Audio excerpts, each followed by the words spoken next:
Sir আসতে পারি? আরে তোদের এই অবস্থা হলো কিভাবে? তোদের চোখ মুখে তো কালো হলো কেন? স্যার বাইরে তো অনেক রোদ, আসার সময় আমাদের চোখ মুখ কালো হয়ে গেছে। হ্যাঁ হ্যাঁ ঠিক আছে, তোরা যাই বসে পড়। ঠিক আছে স্যার। তোরা মনে হয় মিথ্যা কথা বলিস, বাইরে তো অতটাও রোদ নাই যে চোখ মুখটা কালো হয়ে যাবে একেবারে। স্যার এটা তো কিছুই না, আজকে আমার মা ওই রোদে রান্না করছে।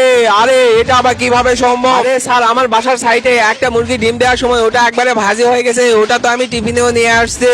আরে স্যার আপনি যদি তাও বিশ্বাস না করেন তাহলে একটু বাইরে যান, তাহলে বুঝতে পারবেন। ঠিক আছে আমি বাইরে যাই দেখতেছি সত্যি নাকি। আরে কোথায় রোদ? তেমনও তো রোদ নেই যে চোখ মুখটা কালো হয়ে যাবে। ধুর, বাচ্চারা তো মিথ্যা কথা বললো। বন্ধুরা তারপর কি হয়েছে এটি দেখার আগে এই ছবিটির মধ্যে আপনি কোনটিকে বেছে নেবেন? সামান্য কিছু টাকা নাকি মা?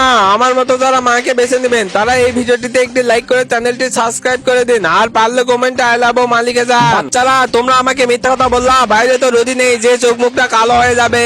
হা হা হা হা হা হা হা হা হা হা হা হা। বাচ্চারা তোমরা হাসতেছো কেন?